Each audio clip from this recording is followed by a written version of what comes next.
दोस्तों, हर कोई इस बात को लेकर हैरान है, खासकर अंधभक्तों की जो जमात है वो इस बात को लेकर हैरान है कि भाई योगी आदित्यनाथ को सख्त प्रशासक कहा जाता है। लेकिन ऐसा क्या है कि इस भगदड़ में जो कुछ हुआ, इस हादसे के बाद चेहरे पर शिकन नहीं दिखी योगी आदित्यनाथ की। एक बार एक वीडियो निकल कर आया जिसमें रुआसू हो गए थे। उसके अलावा फिर वो महाकुंभ में जाते हैं, हंसते खेलते उत्साहित नजर आते हैं, अलग अलग चीजें की जा रही हैं। कभी दिल्ली पहुंच जाते हैं, वहां पर जाकर पार्टी का झंडा बुलंद करते हैं। ये तमाम चीजें हो रही हैं, लेकिन है क्या कि आखिरकार उनको कोई फर्क नहीं पड़ रहा। एक हेलीकॉप्टर की भी तस्वीर निकल कर आई जो महाकुंभ में वहीं पर खड़ा हुआ था, जिसका इस्तेमाल आराम से किया जा सकता था। जो घायल हुए थे इस भगदड़ में, लेकिन नहीं, उसका इस्तेमाल पुष्प वर्षा के लिए किया जा रहा है। ये तमाम चीजों के बाद लोगों को गुस्सा फूट पड़ा है। लेकिन आज मैं आपको बताने जा रहा हूं कि आखिरकार ऐसी क्या वजह है कि योगी आदित्यनाथ, जिनको बहुत सख्त प्रशासक कहा जाता है, वो इस पूरे मसले के बावजूद सख्त नजर नहीं आ रहे। नमस्कार, मैं हूं प्रज्वल गौतम और आप देख रहे हैं खबर चौक। पहले मैं वीडियो की शुरुआत करूंगा कुछ तस्वीरों के साथ। इस वीडियो को जरा गौर से देखिएगा। नीचे आपको लोगों की भीड़ भी नजर आएगी, लेकिन साथ में आपको आसमान में एक हेलीकॉप्टर उड़ता हुआ नजर आएगा। इस हेलीकॉप्टर के लिए कहा जाता है, ये खास तौर पर व्यवस्था की गई थी कि अगर कोई बात हो, वैसे तो इसके लिए मैंने देखा ये कांवड़ यात्रा हो, ये ऐसे हेलीकॉप्टर्स का इस्तेमाल अमूमन पुष्प वर्षा के लिए ही किया जाता है। लेकिन वहां पर यह हेलीकॉप्टर मौजूद था तो आसानी से इसका इस्तेमाल किया जा सकता था। जो घायल हुए थे लोग, उनको इलाज मिल जाता समुचित वक्त पर, लेकिन उसका इस्तेमाल नहीं किया गया। इसका इस्तेमाल करा किस लिए जा रहा है? ये सिर्फ इसलिए इस्तेमाल किया जा रहा है कि कैसे भी करके लोगों को खुश किया जा सके और चेहरा चमकाया जा सके। अभी मैं बताने जा रहा हूं कि आखिरकार ये सब क्यों किया जा रहा है।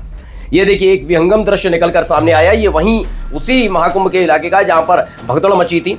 4 तस्वीरें खुद योगी आदित्यनाथ ने अपने ट्विटर हैंडल से ट्वीट की। लिखा, 2025 प्रयागराज में बसंत पंचमी के पावन अवसर पर पवित्र त्रिवेणी संगम में पावन अमृत स्नान कर पुण्य लाभ अर्जित करने वाले पूज्य साधु संतों, धर्माचार्यों, सभी अखाड़ों, कल्पवासियों, श्रद्धालुओं को हार्दिक बधाई। तो बधाइयां देने का काम फिर से शुरू हो गया। मैं फिर कह रहा हूं, जो अखाड़े हैं, क्योंकि भाई नागा साहब बाबा जो हैं लगातार स्नान कर रहे हैं, अमृत स्नान कर रहे हैं, वो उनका एक परंपरा है, उसको तोड़ा नहीं जाता, खत्म नहीं किया जा सकता। लेकिन जिम्मेदारी किसकी बनती है? जिम्मेदारी सरकार की बनती है कि अगर उनकी तरफ से कोई गलती हुई तो उन्हें थोड़ा संयम रखना चाहिए, ओवर उत्साहित नहीं होना चाहिए। लेकिन योगी आदित्यनाथ बहुत ज्यादा उत्साहित नजर आ रहे हैं। थोड़ी देर पहले, अभी नहीं, जिस दिन हादसा हुआ उसके बाद जब वो मीडिया के सामने बयान दे रहे थे, गिनी चुनी मीडिया के सामने, उनके सामने रुआसू हो रहे थे और उसके फौरन बाद वो हंसते खेलते प्रयागराज में नजर भी आए। ये ऐसे कैसे हो सकता है? ये हो सकता है क्या? नहीं ना। यानी वो या तो ये हंसना खेलना उनके लिए एक अलग चेहरा है, दूसरा लगा लिया है, या फिर वो रोना गलत था।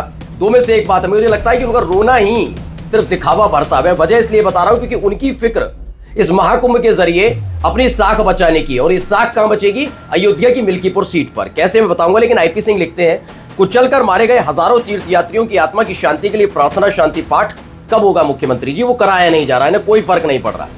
अब देखिए, आवेश तिवारी है पत्रकार, भाई बड़ी बात उन्होंने लिखी है, इसे पढ़ना चाहिए। कुंभ हादसे पर मुख्यमंत्री बिष्ट पर दो तरफा हमला हो रहा है। कैसे? एक हमला विपक्ष कर रहा है और घटना से मार मत हम जैसे लोगों की स्वाभाविक प्रतिक्रिया है, तो दूसरी तरफ भाजपा का शीर्ष नेतृत्व भी इस मौके का इस्तेमाल अजय सिंह बिष्ट के खिलाफ कर रहा है। मैं बार बार बता रहा हूं कि आप मिल्कीपुर सीट को भूलिए मत। मिल्कीपुर सीट पर मोदी, शाह या बीजेपी की साख दाव पर नहीं है। जो ये सोच रहे हैं ना कि बीजेपी की साख दाव पर नहीं, यह दाव पर सिर्फ लगी हुई है साख योगी आदित्यनाथ की, क्योंकि जब 10 सीटों पर उपचुनाव होना था उसमें से 9 सीटों पर उपचुनाव हो चुका है, जिनमें सभी सीट 2-2 सीटें अलग अलग लोगों को, केशव प्रसाद मौर्य को 2, ब्रजेश पाठक को 2, वहां के महामंत्री को 2, और जो प्रदेश अध्यक्ष उनको 2 सीटें दी और 2 योगी आदित्यनाथ के खाते में थी, जो अंबेडकर नगर की कचहरी सीट थी और अयोध्या की मिल्कीपुर सीट। उसी पर रह गया है चुनाव। और उस चुनाव से पहले अयोध्या वासियों तक ये संदेश पहुंच जाए, खास तौर पर मिल्कीपुर सीट पर लोगों तक संदेश पहुंच जाए कि जिस धर्म की नगरी से वो आते हैं, वहीं दूसरी एक और धर्म की नगरी है प्रयागराज, जहां बड़ा कार्यक्रम हुआ हिंदू धर्म का, उसे संभालने में नाकाम रहे, साबित हुए, केवल दिखावा किया गया, प्रचार किया गया, तो उससे साख पर बट्टा लगेगा। और इससे हिंदू नाराज हो सकता, हो भी रहा है नाराज। इसीलिए दावा किया जा रहा है कि हादसा बहुत बड़ा था, बहुत लोगों की मौत हुई, लेकिन आंकड़े को छिपाने के लिए अलग अलग तरीके के इख्तियार किए जा रहे हैं। मीडिया को खदेड़ देना, लोगों से बदतमीजियां करना, ये अलग अलग बयान निकल के अब तक आपने सुन लिए होंगे। ऐसे नहीं किया जा रहा। ये सारा खेल मिल्कीपुर सीट का है। आगे देखिए, ये AK तिवारी एडवोकेट है। ऐसे कई हैं, बहुत सारे लोग जो एक वक्त में योगी आदित्यनाथ, मोदी, शाह सबकी बहुत तारीफ किया करते थे। मैंने इनका थोड़ा विश्लेषण भी किया, आप समझिए क्या लिख रहे हैं। 4 बार शंकराचार्य जी का अपमान हुआ, मैंने माफ किया, लेकिन 5वीं बार अपमान पर मैंने भाजपा को लात मार के किनारे कर दिया है। क्यों? ऐसी घमंडी पार्टी देश का कभी भला नहीं कर सकती। इसे धक्का मार के सत्ता से बाहर करना है। दरअसल ऐसे ही लोग थे जो लगातार तारीफ करते थे कि सबकी विचारधारा अलग हो सकती है। मैं ए.के. तिवारी का विरोध नहीं कर रहा, लेकिन सबकी विचारधारा अलग हो सकती है।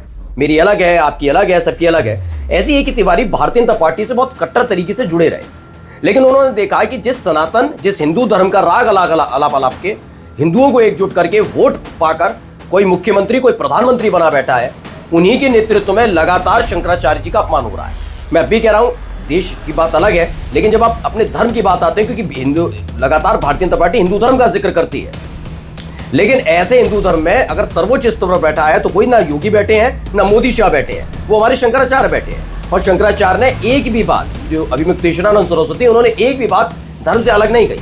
उन्होंने यही कहा कि अव्यवस्था थी और झूठ बोल रहे हो आप। एक बयान आया था योगी आदित्यनाथ का, जिसमें उन्होंने कहा कि वैसे तो 40 करोड़ लोग महाकुंभ में आ रहे हैं, लेकिन हमने व्यवस्था 100 करोड़ की है, और ऐसी व्यवस्था की कि इतने लोग मर गए और उनके आंकड़े छिपाने पड़ रहे हैं। और ऐसी बातों पर शंकराचार्य के लिए ये जो सोशल मीडिया पर बैठे हुए हैं, खासतौर पर बीजेपी के आईटी सेल के दिहाड़ी मजदूर, गंदगी उगल रहे हैं।